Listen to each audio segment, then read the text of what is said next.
Pablo era un monstruo, satánico y traicionero. Carlos Leder revela que tenía varias personalidades. Bueno, vamos a ver esta entrevista, en verdad. Tengo rato que quiero ver, porque en verdad uno de los sobrevivientes que estuvo con Pablo, entonces yo quiero escuchar qué dice, qué tiene él que decir de Pablo. Entonces, vamos a ver qué es lo que es. En este libro escrito de puño y letra de Carlos Leder, llamado Vida y muerte del cartel de Medellín, Ujú. que tiene muchas revelaciones y es muy fácil de leer, encontré una frase que me llamó muchísimo la atención.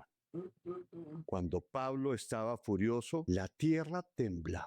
Y es Ajá. que mucho se ha hablado de Pablo Escobar Gaviria, el Ujú. capo de capos, pero muy pocos pueden decir que estuvieron ahí como protagonistas. Y entre esos muy pocos está Carlos Leder Rivas, con quien Bien, tenemos el placer de estar el día de hoy. Carlos, así. gracias por atender. Así de viejo hubiese estado Pablo Escobar si hubiese estado vivo. Ven. Aquí en el Quindío hermoso tuyo. Qué bueno conocerte. Quería conocerte hace mucho, mucho tiempo. Es más, contacté a tu hija, Mónica, hace mucho tiempo, pero bueno, lo hemos logrado. Gracias, Rafael. Estoy muy motivado y muy agradecido por permitirme esta entrevista contigo. Alguien con un poder de comunicación tan legítimo y tan Damn. veraz, de la veracidad. Carlos Lede, imagínese ese hombre dando órdenes. Usted, vaya y máteme a aquel. La creta, qué voz más gruesa, Dios. Gracias, Carlos. Y entonces, cuando Pablo estaba furioso, la tierra temblaba. Recuerdo, porque estamos hablando de historia, Mm. no al nivel político, sino al nivel eh, delincuencial. Mente maestra del crimen.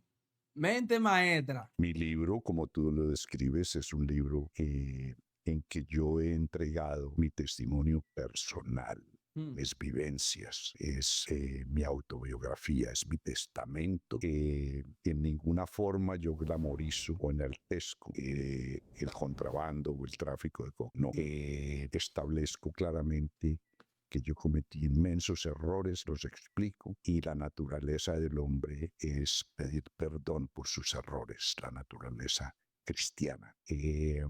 Yo he hecho eso. Y uno de los personajes que cambió mi vida fue Pablo Escobar Gaviria. No, a quien no, ese señor le cambiaría la vida. Mira eso, tío, la cara del mal. Le conocí. Mira, este era más palomito. Se le ven los ojos, óyeme, porque la mirada no miente. Ey, los ojos no mienten, los ojos de un hombre, los ojos de una persona, los ojos. Ey, para mí, no sé a otra persona. Yo como que puedo ver a través de los ojos a la persona, manito. Y, ey, tú te das cuenta, mírale los ojos a él, mírale la mirada a Pablo, manito, así como que.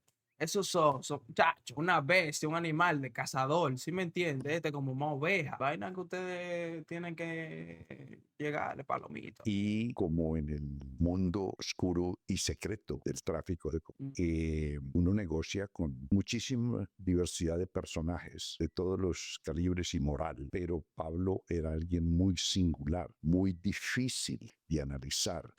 Yo he tenido, considero una virtud y es una alta intuición cuando encuentro un personaje nuevo y prontamente decido si este hombre o mujer Mierda. es mi amigo o es posiblemente mi enemigo. Es lo que te digo, la mirada, tú sientes las energías, muchachos, de quién es cazador y quién es. ¿Me entiendes? Cuando tú eres una persona con testosterona alta, ¿me entiendes? Así, acción, violencia. Entonces, No hagan en eso, no. Pablo Ey, no hagan eso. es sumamente difícil de discernir porque mi opinión, él tenía múltiples personalidades. Él me aproximó porque yo transportaba exitosamente a los Estados Unidos. Él no me contactó para cometer crímenes que él cometía, porque él era el jefe de una banda de ampones, maleus o criminales que en el nivel de crimen se deleitaban cometiendo crímenes de Ya toda tú índole. sabes, lo disfrutaban. No me voy a excusar de los crímenes que yo cometí quebrantando la ley, pero yo no estoy a favor de la violencia. Pablo creció en un ambiente desde muy joven de violencia, robos, atracos, etcétera. Eso fue como creció. Y en muchas formas a todos los colombianos, Miren. Colombia ha jugado un papel irreversible en Oh nuestra my formación, God, yo no lo tengo aquí incluyendo por las grabado. élites que nos gobernaron. Pablo, en la frase que tú citas de que cuando Pablo se enojaba, la tierra temblaba, él era un comandante natural, innato, que creció Esa dando palabra, más oye, que el oye, vecino, esa, matoneando esa, más que el vecino. esa palabra se escuchan como, tú sabes, cuando tú le das respeto a alguien, parece que lo respetaba. Robando más que el vecino. Y él era un líder de esa mafia o crimen y tenía su organización o su banda. Y él era el capitán de ese barco. Y para manejar esa mano de violentos, pues él tenía que ser, supongo, y vi el más violento. Cuando él en veces comunicaba su enojo a varias personas que vi, lo hacía vociferante, en palabras muy groseras y con un lenguaje corporal muy severo, tanto que uno veía a la persona sudar, temblar, le temblaban las piernas al acusado y Pablo lo reprendía, lo Damn. amenazaba. Entonces, ese era el mundo de la organización de Pablo Escobar. Y el comportamiento personal. Uno de los factores muy importantes de mi libro que tú citas es porque verdaderamente yo en mi persona pagué al Ministerio de Justicia norteamericano la sentencia que ellos me impusieron. Que fue cadena perpetua originalmente, ¿cierto? Originalmente 2 sentencias, una de cadena perpetua. La pregunta es cómo ese Mayítel hoy, en pleno 2026, se sienta a hacerse entrevista. Óyeme, hermano, ese tipo tiene, óyeme, ese es más inteligente que todito de lo que pasan por la organización. Míralo cómo está vivo todavía. Y otra de 135 años, y me dijeron los ¿Y abogados cómo tú saliste? que el gobierno norteamericano fraguó esas 2 sentencias por si ganaba una de ellas en la Corte de Apelaciones. La otra quedaría. O sea, Carlos Leder nunca jamás iba a ser un hombre libre, ni retornaría a Colombia. El cartel de Medellín ¿Y cómo tú estás fuera? fue bautizado y ese título y esa reseña se la dio entre Mira la foto ahí sí se ven originales, nada de Netflix. Nada de Netflix. Damn, 10 millones de dólares por esa cabeza. Mi madre. Y 5 por cualquiera de los otros. Y 2 por cualquiera de los otros, chacho. altos funcionarios de la DEA, de Drug Enforcement Administration, Epa, el de loco mío aprendió inglés. Mentira. Estados Unidos, y la Fiscalía de Washington. Y nosotros nos preguntamos por qué entonces todas estas narconovelas y pronunciamientos y alegatos y mucha ficción y mucha especulación que el cartel de Medellín, jamás Pablo ni Ochoa ni el mexicano ni 800 o 1000 más narcos pequeños que habían y nos juntamos a decir vamos a formar esto y Ey, fulano es el ey, jefe de la organización y eso nunca existió. están dando exclusiva. Eso nunca pasó. Netflix son unos habladores. Ahí nunca existió una organización que donde Ajá, hubiese un jefe tipo mafia italiana y ajá. los otros hay jerarquías y rangos. Yo eventualmente hice un acuerdo con la Fiscalía de Washington y aprendí muchos de estos factores. Dentro de ellos, cómo ellos crearon el título del cartel de Medellín para aplicar una forma legal de ley que es conspiración. En Colombia no la tenemos, pero cuando ellos pusieron el cartel de Medellín encajó con la idea de Estados Unidos de hacernos cargos de conspiración a todos. Están dando Y datos comenzó de este extremos. tamaño. Había en Colombia miles de pequeños narcos que tenían su conexión o su conocido en Estados Unidos y el de Estados Unidos le decía, mira, mándame 1 o 2 kilos de coca. Y el señor decía, sí, aquí vale X plata y allá vale 50 veces más, pero no hay con quién enviarlos. Entonces surgimos los narcos internacionales, los transportistas, los contrabandistas, los exportadores de coca. Entonces en Medellín surgimos de 22 a 26 oficinas que Escucha cómo estaban distribuidos. recibíamos de estos miles de narcos pequeños y yo cobraba, digamos, $6,000 el kilo por entregarlo en Miami. Pablo cobraba 5,500, Jorge Ochoa cobraba, digamos, 4.500. Escucha. Y habían muchos de estos narcos que tenían el transporte a Estados Unidos era por México, que enviaban en sus aviones o en bote, en barco, Escucha. a México. Y ya de México la metían los mexicanos por carretera para los Estados Unidos.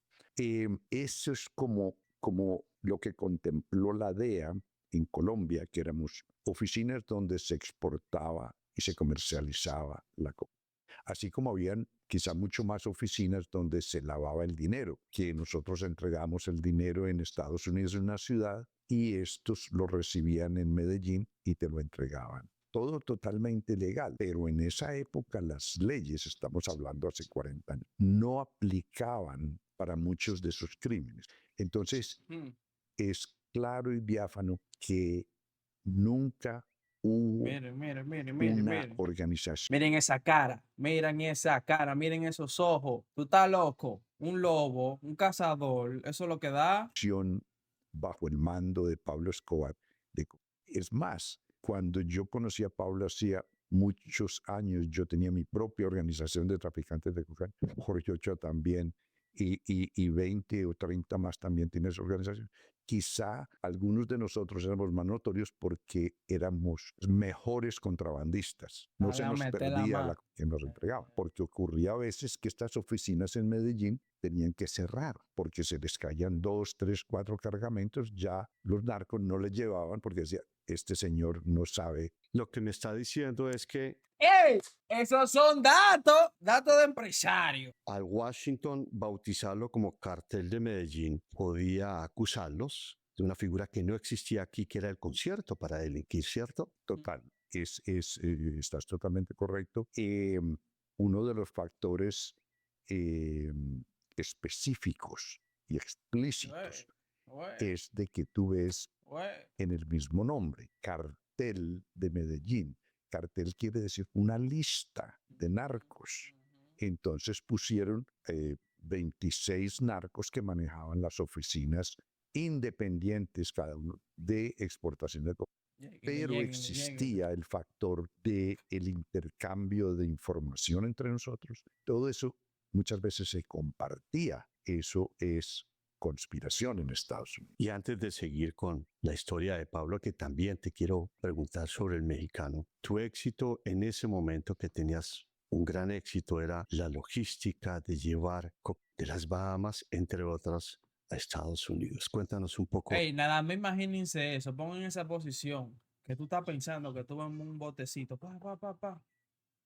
What?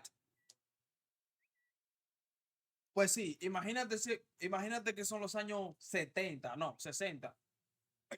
Imagínate que son los años 70, y tú y el primo tuyo van por la Bahama en un botecito llevando kilos de coca, mi loco. Digo que ustedes son los mejores contrabandistas porque no se les cae ni un kilo. ¡El hueso! De eso, ¿cómo lo estableciste y por qué te volviste tan apetecido? Tuve esa debilidad, diría yo, de volverme adicto a los dólares que estaba recibiendo. Hasta yo me vuelvo adicto.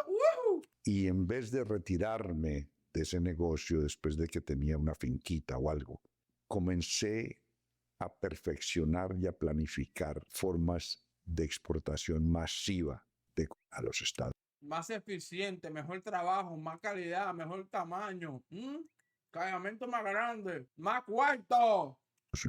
Pero no por México, porque muchos de los narcos de Medellín tenían problemas en el transporte de México que a veces se robaban la cocaína en México y venía la violencia y yo detestaba involucrarme en violencia. Entonces yo buscaba una forma más técnica de realizar ese transporte. Siempre tenía en cuenta de que las consecuencias ante un arresto me costaría cadena perpetua. Entonces me senté, digamos, a planificar estratégica y logísticamente cómo podría yo realizar este contrabando. Y tal como lo especifico en el libro, opté por buscar una base de operaciones, un trampolín cerca a Estados Unidos. Entonces, logré con George Young, un narco norteamericano, contratar un piloto norteamericano, coincidencialmente que era abogado, y él Maldito anuncio. comenzó a transportar en su avión propio de Córdoba, Colombia, a la Florida. Y él tenía en una isla de las Bahamas llamada Staniels Key, tenía una cabaña. Y allí en Staniels Key le echábamos la gasolina, ahí no Y a mí esa vaina, en el Caribe. había policía ni autoridad. Y ahí aprendí de las Bahamas. Los pilotos y capitanes de barco o piratas de lancha, todos eran norteamericanos, los que venían a las Bahamas a recoger la coca y la llevaban a su país. Esa fue una idea en que era sumamente segura, secreta, y en esa época, En esta época. y lo recalco porque hoy día pues eso es imposible de realizar, pero en esa época no existía el GPS, pero siempre con norteamericanos. Entonces la bonanza de la coca benefició tanto a los narcos norteamericanos como a los narcos colombianos. Y ahí compraste la isla Norman y la volviste ese gran Hong Kong. Incrementó la demanda por transporte en Medellín. Vea, con Carlos ¿Será de todavía esa isla? lo mandamos, que él no, yo nunca perdí un cargamento. Oiga, oiga Tanto, ese chingo, oiga chingo, ese vea, chingo. con Carlos lo mandamos, demanda por transporte. Escucha ese chingo.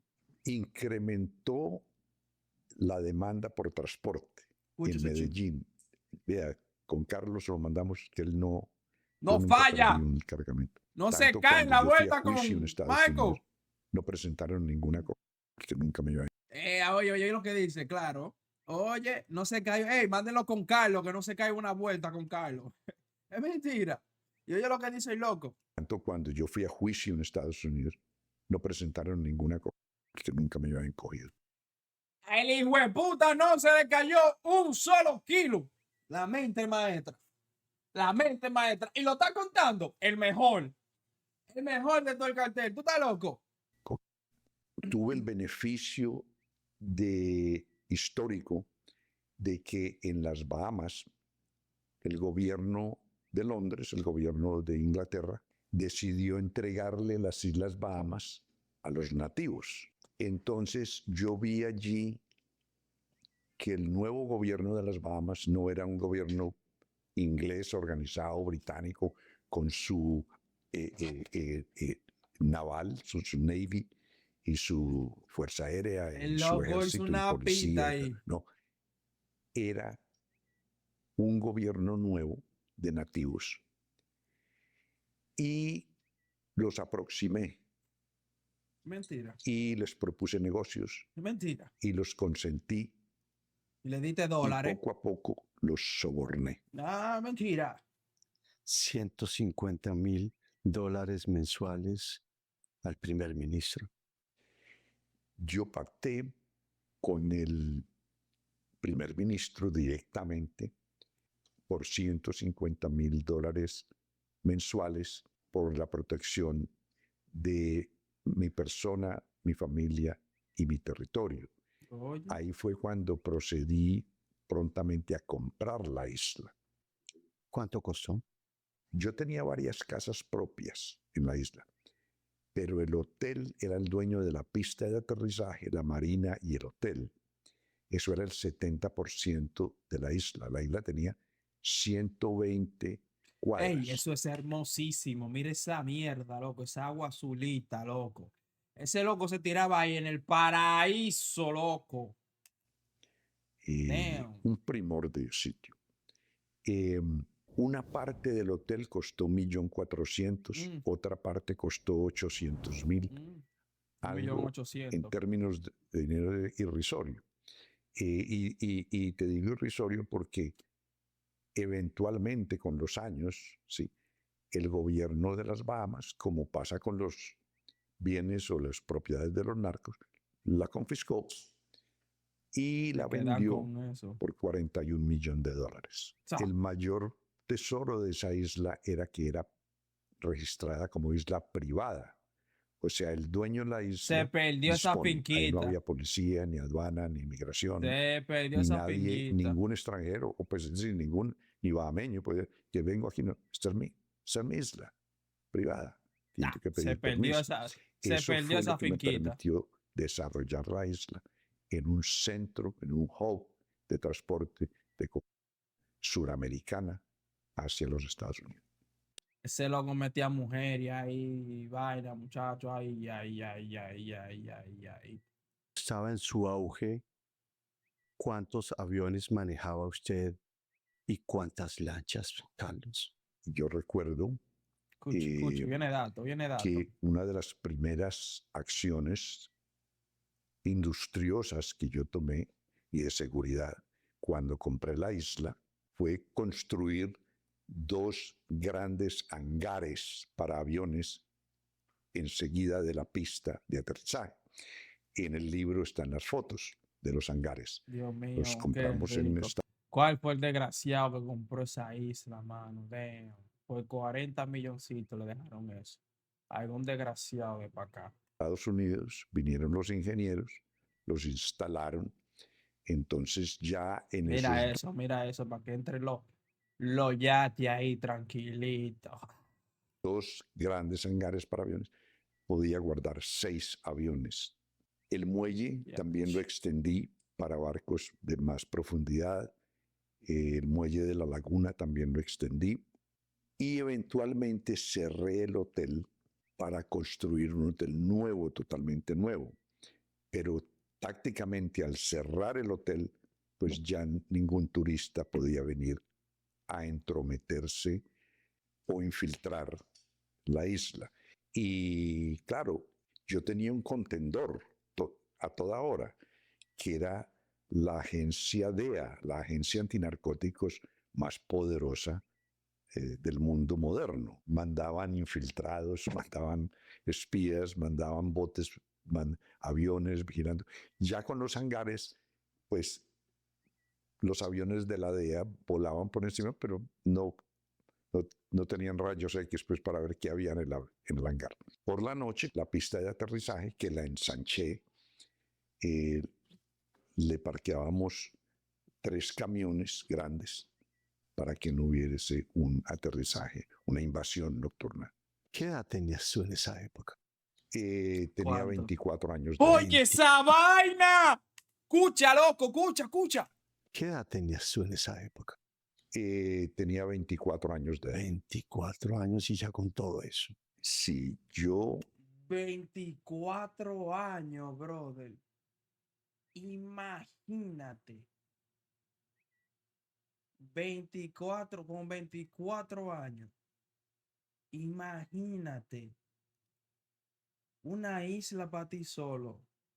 Miles de millones de dólares. hice todo lo posible por realizar una operación 24 años, un chamaquito. financiada, muy bien organizada. Una de las garantías era hacer yo mis tareas diaria y meticulosamente, sobriamente, y Una máquina. logré realizarlo. Y por eso me dieron una sentencia del tamaño de la que mencioné en Estados Unidos. Que te saliste de esa cadena perpetua y estás aquí con nosotros porque testificaste en contra del general Noriega, el general panameño, y hiciste un trato con el gobierno de Estados Unidos. El hecho coincidencial y de gran beneficio para mi existencia Mentira. fue de que Washington... Mira, a mí no me va a decir tú a mí que con ese cerebro que tú tienes, óigame, esa mente, maestra, tú no tienes par de milloncitos clavados por ahí. ¡Cállate! Un gobierno que me había dado cadena perpetua habló con mi abogado y me propuso darme mi libertad. Libertad. Si yo los asistía me rehabilitaba genuinamente, confesaba mis pecados Pues este hijo de puta tiene tiempo afuera. ante el gobierno y ante el público, ante el jurado, donde el general Noriega iba a estar allí sentado, yo testificando, y que yo expresara vivaz y total, verídicamente, factualmente y corroboradamente la participación del general Noriega y sus comandantes en el tráfico de coca. Escuchen por qué la captura de General Noriega era muy importante para los Estados Unidos que tener a Carlos Lede. Una, después de la captura de General Noriega, ellos se adueñaron del canal de Panamá. Prácticamente, después que cayó él, ellos se adueñaron de un país. Entonces, era muy importante quedarse con ese pedacito de tierra, ese canal ahí en Cuarta, que tenía este tipo preso. Y este dijo, ¿cómo? Mi libertad, por ese palomo. Y no lo pensó dos veces. De nosotros, los que estábamos reseñados como el cartel de Medellín. Escucha, escucha. Ese fue el negocio que hice con Washington. Yo cumplí mi palabra y Washington cumplió la palabra de ellos. Y por eso estamos aquí hoy. No sabes tú. Conversando. No Y sabes tú. condenaron a Noriega. Porque Noriega se quedan con Panamá. Después de esa invasión, se quedan con Panamá. Si usted no lo cree, vaya e infórmese. Para que esté claro de Tokio Moto. Condenaron a Noriega y el juez lo condenó a 40 años. Y antes de volver a Pablo Escobar, ¿y cómo lo conoció usted? En esa época dorada de Norman 24, Island, 25 de la isla años. Norman. Oh my God. Qué rico. ¿Cuánta- Imagínate toda la experiencia que ese tipo tuvo que haber tenido. Imagínate todo lo que vivió y eso. Ustedes lo harían. Ustedes lo harían porque, mira, él terminó afuera. Obviamente, él lo hizo muy inteligente. No le gustaba la violencia. Hey, tú tienes que ser muy inteligente para librarte óyeme, de 2 cadenas perpetuas. Para librarte de 2 cadenas perpetuas, tú tienes que ser la leche en persona. pasaba usted diariamente a los Estados Escucha. Unidos y cuánto dinero le entraba por esa cosa? Yo creo que Los números, escucha. certeramente y sin especular ni glorificar esos crímenes, y lo dije al frente del juez y jurado en el juicio del general Noriega, yo logré introducir cerca de 100 toneladas de cocaína a Estados Unidos. 100 toneladas. 100 Mal toneladas. contado. 100 toneladas. Mal contado. Cada kilo puesto en Los Ángeles, ¿cuánto? En mis reminiscencias, cuando yo 100 a mis 19 toneladas años fui cada contratado. Hemos llegado al Maldito punto en que anuncio. literalmente cualquiera puede crear Perry una aplicación web, completamente puta funcional sin saber anuncio. programar. Esto es Por un mafioso de Medellín que se llamaba Don Arturo, para ir en mi camioneta. Yo tenía una Ford 250, como lo cuento en el libro, y me iba 4.000 kilómetros de distancia Escucha, por montañas y pues, pavimento casi no existía, hasta Bolivia. La cargaba de coca una vuelta que había que y hacer. retornaba a Medellín con ella. Óyeme, En esa época, 4.000 kilómetros. Ese loco no dormía. Eso era ese viaje.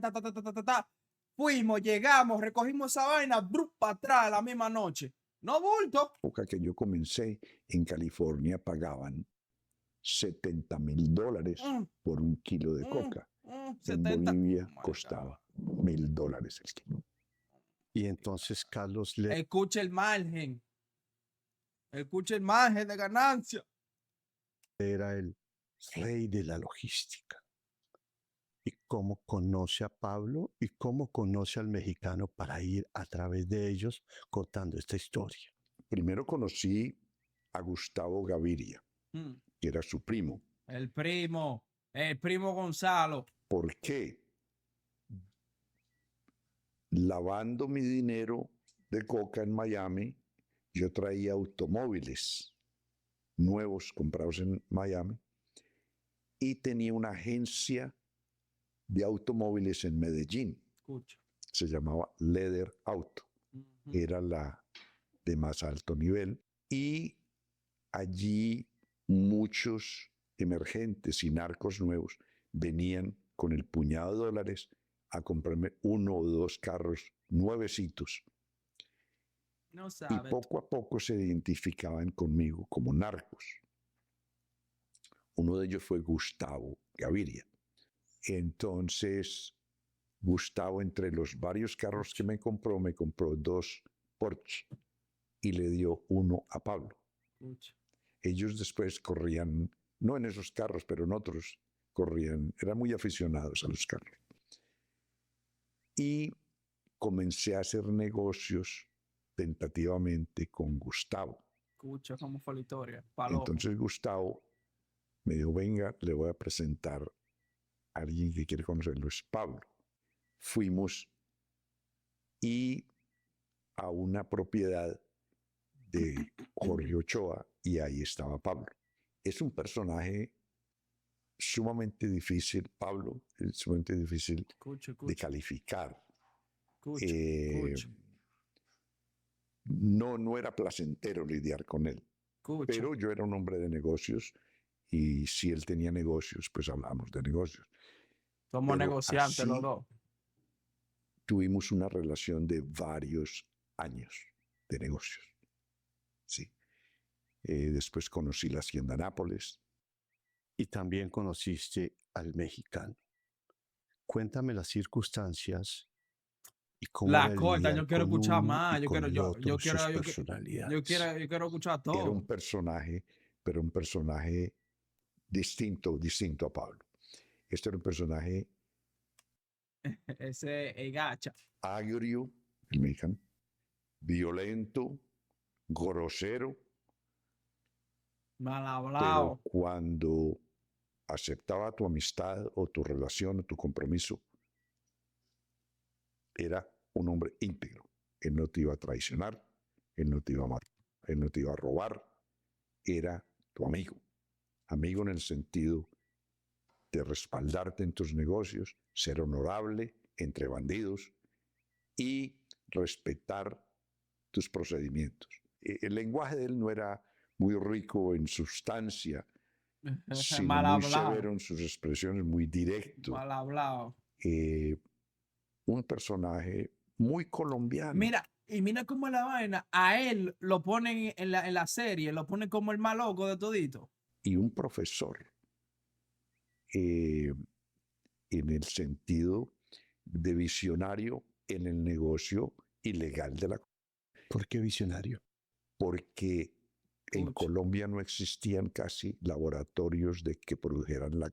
Y él fue el precursor de esa industria, de que traer las hojas o la pasta y producir aquí mismo en Colombia, no en Bolivia ni en Perú. Le quitan el Él negocio a los peruanos. fue el hombre que le compró a unos indígenas en Tranquilandia, comenzó con un laboratorio, después 2 y después eran como 20 y se volvió eso un emporio de tal tamaño que el gobierno de Estados Unidos financió una gran operación que lo A desbarató. llegarle. En cuanto a personalidad, ese hombre me dolió mucho cuando le mató. ¿Por qué te dolió? Escucha. Me dolió porque yo lo aprecié mucho. Era un hombre sincero dentro del mundo secreto del crimen organizado, del contrabando a ese nivel era un hombre honesto dentro del Mira. ambiente. Y como en la Serio, serie su ponen palabra otra era cosa oro, totalmente diferente. versus Pablo, con sus múltiples personalidades, uno en veces dudaba, bueno, ¿con quién estoy hablando? Una anécdota que yo pongo en el libro es una vez que me dice, yo sufrí un secuestro, me pegaron un aquí. TLM-19, ¿cierto? El mexicano me decía, Carlos, asegúrese que contrata hombres de seguridad y guardaespaldas que tengan sangre en las manos, porque si no tienen sangre no sirve, si no han oído en emergencia, si no han recibido bala, si no han dado bala, Si no han matado a nadie, ¿cómo te van a defender? Si los que te van a sacar son tremendos. Me decías que era una persona de palabra y que no te traicionaba. Pablo sí traicionaba. Volvemos al factor de las múltiples personalidades. Pablo, Escuche. un día era el Pablo elocuente, hasta político. Y yo creo que Pablo en cierta forma tenía algo de revolucionario, porque la pasión con que él atacó el tratado de extradición, que ya sabíamos que el presidente no lo había firmado, pero había funcionarios del Estado que nos estaban persiguiendo, sabiendo que el tratado era ilegítimo, inconstitucional. En cierta forma, Pablo tenía un modus operandi ante esa situación que despertaba en él mucho racionalismo, mucha lógica. Pablo, antes de un solo tiro contra el gobierno de Colombia, fue congresista denunciando el tratado de extradición.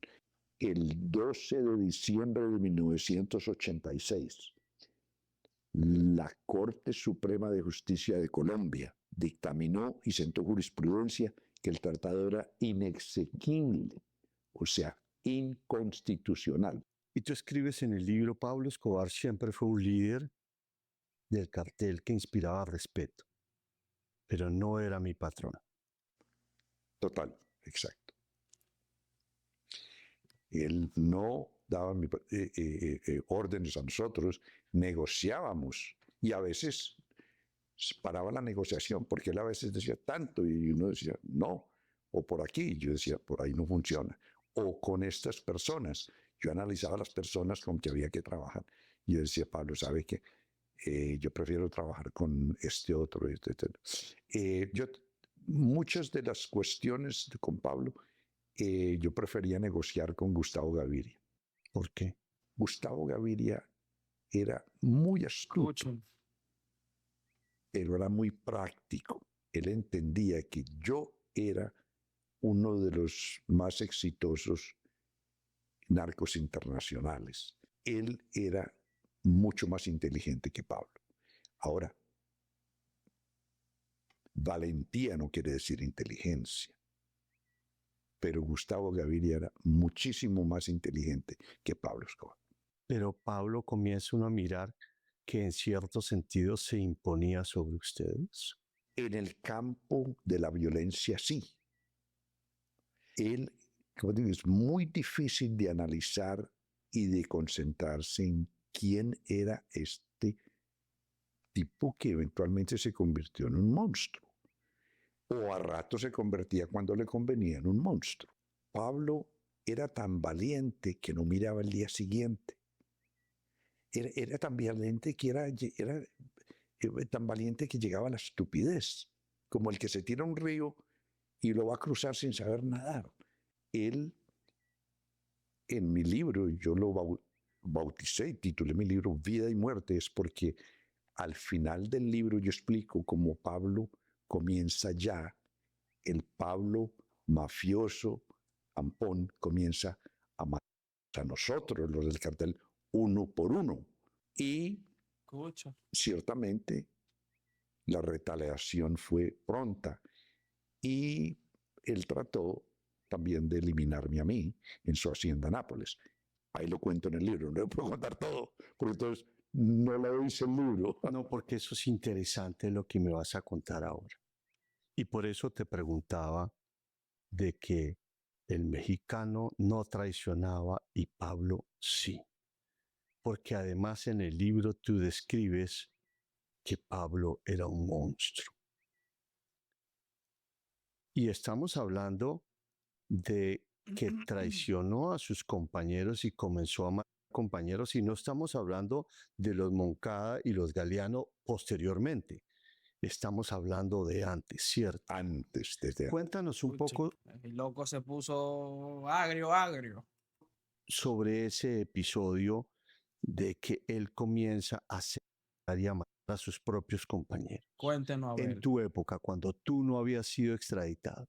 Yo me encontraba en la selva del Bichada porque estaba Escondido. siendo perseguido por las autoridades colombianas junto con la DEA para ser capturado y llevado a Estados Unidos. Primero, por radio, me dicen de Medellín, por radioteléfono, llaman y dicen a Pablo Correa. Pablo Correa era un narco, un caballero de día y un narco de noche, como es una frase. Era un Caballero de día y narco de noche. caballero. Era un hombre serio, era un deportista, apoyaba a los equipos de fútbol. Socio tuyo. Socio de muchos años. Y él traía aviones con coca de Bolivia y yo lo recibía en los llanos. En mi mente, en ese momento, incauto, yo dije, no, pues esto va a ser una guerra porque Pablo Escobar va a armar un ejército y se va a ir contra a quien se le va a ocurrir a Pablo Correa. Esa semana me llega la revista Semana, que yo leo la revista Semana religiosamente, y veo de que también Escuchen. han secado a Alonso Cárdenas, que también es socio mío y socio de Pablo Correa. Dando los datos. Entonces ya me quedo yo con la boca abierta y digo, esto es una guerra contra nosotros. No sabemos de quién, porque yo estoy en la selva del Bichada. Entonces yo miro y observo y digo, esto es, pues, es una catástrofe colosal. Alonso Cárdenas también era un caballero de día y era un narco de noche. Resulta que ya pude establecer de que a los dos, tanto a Pablo Correa como a Alonso Cárdenas, habían era tratado de secuestrar y cobrar $20 millones por cada uno. Y déjeme decirle que ellos ya no tenían negocios con Pablo ni querían tener negocios con Pablo Escobar. Posteriormente, Rodrigo Murillo, otro narco. Lo secuestran vivo, le quitan una fortuna grandísima y después lo también. Eso Entonces sale, yo eso digo, sale en Netflix, eso sale. Pablo necesita ayuda, Pablo Escobar, porque yo no veo ninguna reacción de él. ¿Qué estará pasando? Me salí de la selva del Bichada, donde estaba yo. Eso era territorio controlado por la FARC. Yo ya me había reunido con Tiro Fijo Por la en la guerrilla. Casa Verde y le propuse un negocio que me permitiera radicarme en los territorios que él controlaba. Me dio permiso, hicimos un negocio. Bueno, Negocio del 10% de la coca. del 10% de lo que yo produjera. Entonces yo les pagaba el 10% de lo que yo ganaba. Tomo una decisión Una moña. que, basado en mi fe en que Pablo Escobar, por lo menos, es un hombre que no va a estar involucrado en narcos, mucho menos mis compañeros. Entonces, yo con fe me fui para Medellín. Era un traicionero Pablo Escobar. Uno trató de hacer, envió el jefe de la en la hacienda Nápoles y después me entregó a las autoridades de Colombia y de la DEA. Y entonces, En Bichada contacté al radiooperador de Pablo, que se llamaba Pinina. Era un pistolero de Pablo, pero era muy experto en comunicaciones. Me dio la luz verde, sí, venga a la hacienda Nápoles. Llegué a la hacienda Nápoles y el mexicano Rodríguez estaba allí y Gustavo Escucha, Gaviria chat, estaba escucha, allí. chat. En verdad, es demasiada historia que tienen esta gente por detrás. ¿Tú te imaginas vivir todo lo que ha vivido ese señor? Es demasiado. Y rápidamente Gacha me cogió del brazo y me llevó a un ladito mío. No le vaya a preguntar a Pablo sobre los muertos, que yo le pregunté y casi me come. Mm, Entonces, Ya le dijo, si usted vino a eso, ni lo haga. para mí, pues era pues Obvio. una voz de alarma muy grande de un hombre tan serio Claro. como él. Ahí cómo estaba él, Pablo. Energizado, él era con su disposición de comando, de organizador, de jefe de su territorio, su hacienda Nápoles. Pablo había quedado muy mal económicamente cuando había huido a Panamá y a Nicaragua, porque el gobierno le había quitado 17 aviones. Cuando mataron a Lara Bonilla, que ahorita vamos a eso. Pablo cometió esa barbaridad totalmente innecesaria de hacer al ministro de... Escucha eso. Cometió esa barbaridad totalmente necesaria. So, él en su cabeza quisieron hacer esa vuelta, en verdad. Escucha. Lara Bonilla, que ahorita vamos a eso. Pablo cometió esa barbaridad totalmente innecesaria de hacer al ministro de Justicia de Colombia. Conversé Totalmente con Pablo necesaria. Ojo. y Quitarle creo la que vida estuvimos a un par de alguien. días en Nápoles, pero él no decía ni una palabra de los... Comencé mi investigación y eventualmente, discerniendo entre las diferentes personalidades de este individuo Escuchen. y las amenazas que podía Ya. representar para mí, primero que todo detecté de que él no estaba buscando a los asesinos de los otros miembros del cartel. Él no estaba haciendo eso.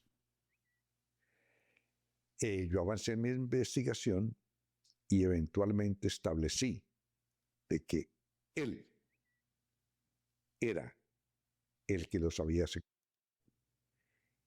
Y en el caso de Estaba en Pablo olla. Correa, Estaba en olla, había Pablo. asesinado a Pablo Correa, había asesinado a Rodrigo Murillo, pero no tengo suficiente evidencia para decir que él asesinó a Alonso Cárdenas.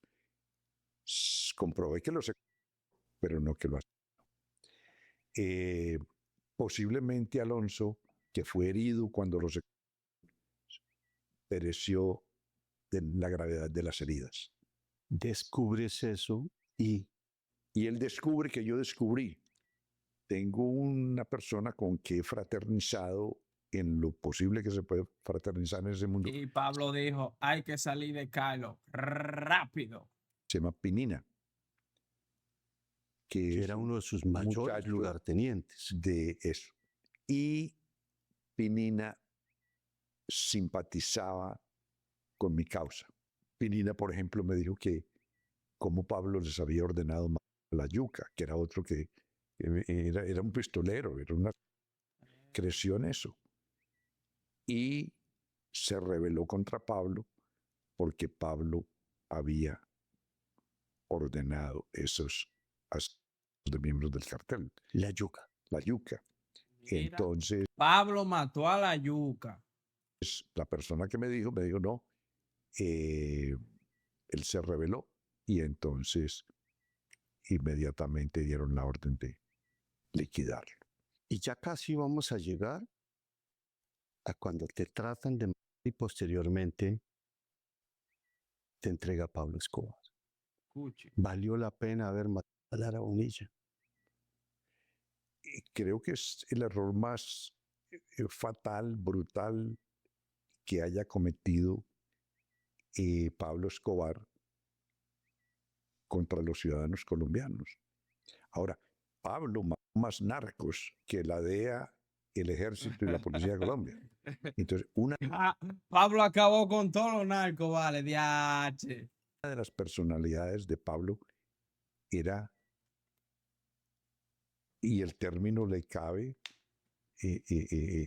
alguien satánico. Damn. Pablo organizó Pucha. un grupo, les dio uniformes de policía y cayeron a la oficina de Rafico Cardona, mi amigo y socio, y mataron toda la oficina en Medellín, todo el que estaba ahí, la secretaria, el cocinero, el chofer, esto, Mierda, escucha a esa vaina. Rafico, a la señora, los todos. Y como él estaba tan conectado con las autoridades y con los políticos, El diablo entonces. ahí no pasó nada. Y el asesino de Guillermo Cano. Otra idiotez. Es muy político, es muy político. Cano, yo creo que se buscó, es que cuando tú hablas mucho, sí. No es para decir lo que se buscó, pero tú tienes que tener valor cuando tú hablas. Eso tiene ramificaciones muy políticas. Es más, a mi entender, fue solicitado por una fuente política. Mira, soluciónenos este problema.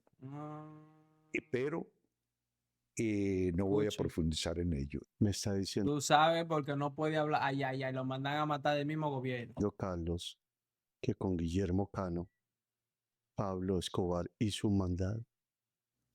Estoy diciendo de que la muerte del doctor Guillermo Cano no solamente era totalmente innecesaria, sino que no había razón que justificara. ¿Por qué?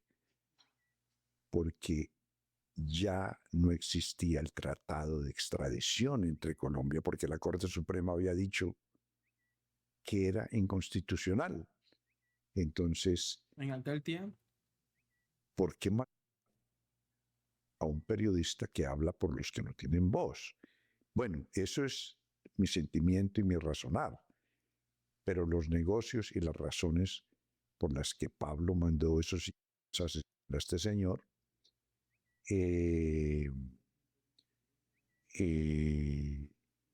no fueron necesariamente Piénsalo por la bien. extradición. Eso le puedo decir. Y para terminar, ¿cómo se da su extradición y quién lo entregó a usted? Ya sabemos El todo. tiempo desveló muchos secretos. Yo supe a los 2 meses de estar preso en Estados Unidos, A los supe 2 por mi meses. abogado que en un documento figuraba que Pablo Escobar Gaviria me había entregado a la DEA. ¿Sí? Ya, Entonces, tú no tenías que deberle más nada a nadie. Te entregaron, abro la boca. Claro, porque si usted es socio mío, si usted y yo somos socios y dice que tú me entregaste, abro la boca lógico, con la policía colombiana. de una. Y se Lo le iban vamos a dar todos. beneficios. Yo no sé si Pero la yo me voy más cárcel, tranquilo porque yo hablé primero y el que habla primero es que le dan los beneficios. Ya el segundo, privada que eventualmente tuvo Pablo fue parte de ese beneficio, pero sé de entregarlo a él. Al Pablo entregar a Carlos, le dieron los beneficios de poder crear su cárcel, pero eso no le valió de nada. que eso ocurrió así, de que él me entregó. Otra situación muy clara es que años más tarde él se acoge a lo que el sabio presidente César Gaviria Trujillo pone la ley 3030 o coordina la función de esta ley, donde todo narco en Colombia que se quiera someter a las autoridades se puede someter y pagaría un máximo de 10 años de prisión. Uy, qué lindo. Pablo se acogió a esa ley. ¿Tú te Y imaginas? hacen un operativo cerca de Guarne, lo arrestan a usted en la mañana y en la tarde ya estaba llegando a Estados Unidos. No sabes tú de una vez. En la tarde estaba llegando el avión norteamericano, sí, era de la DEA, aterrizó en Guantánamo, en la base militar americana de Guantánamo, Escucho. a echar combustible. Y ya llegamos por la noche a Tampa, la Florida, Estados Unidos. El mismo día. Después, con los años, sí establecí, para responder totalmente a tu pregunta, de que en el Hotel Notivara de Medellín, estando yo en Medellín, se reunieron personas enviadas por Pablo Escobar con la Escucho. DEA de Estados Unidos, en el Hotel Notivara, en una habitación. Y ahí negociaron, y entonces Pablo dijo, o pues los emisarios de Pablo, que me iban a entregar vivo o muerto.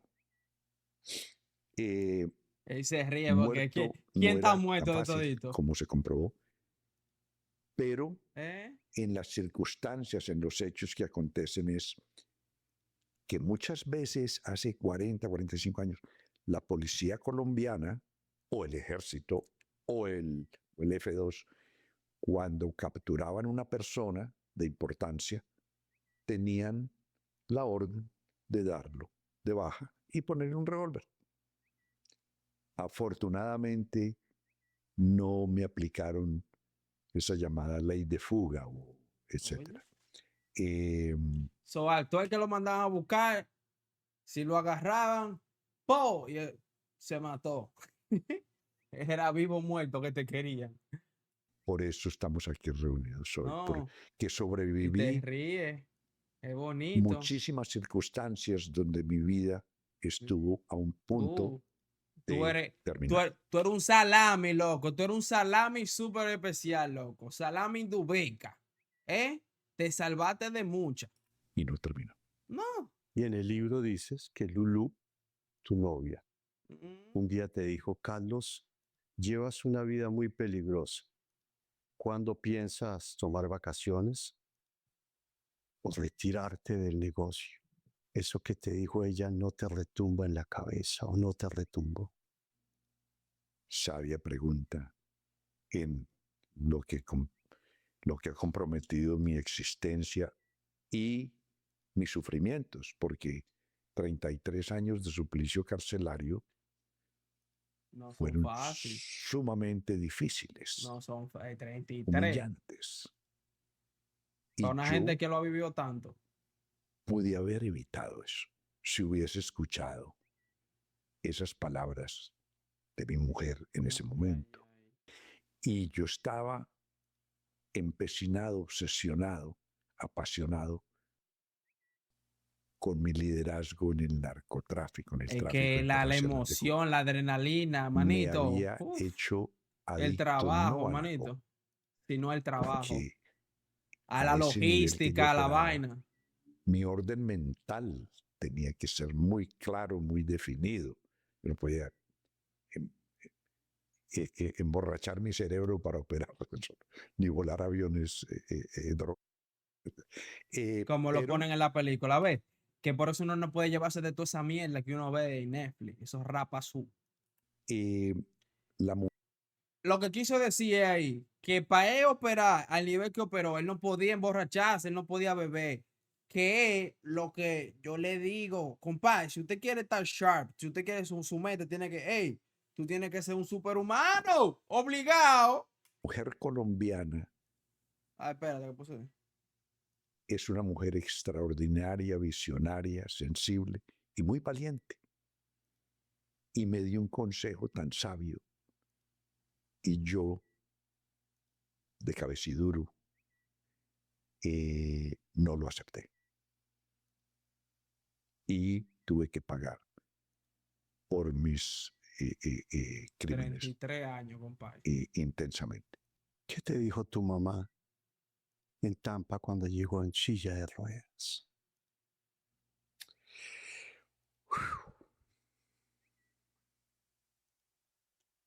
Eso es muy doloroso de expresar.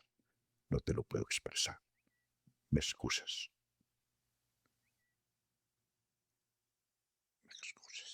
Seguro una gente que ni necesitaba joder con droga y se puso a joder con droga y vaina. Seguro gente con cualquier, porque esa gente que son inteligentes así, manito. Hay muchas veces que son de familia así, con dinero, y no necesitan hacer esa vaina, pero la ambición de querer más y tener más es lo que nos lleva a La eso. mujer colombiana es el epicentro de nuestra vida y existencia y motivación. No, Medellín está Mi lleno de madre ella. me inculcó muchas cosas y todas buenas.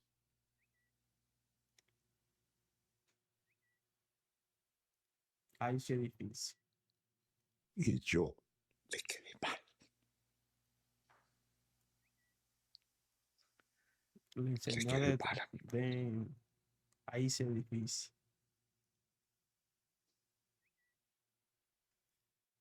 Que ahí no hay vuelta atrás, compadre.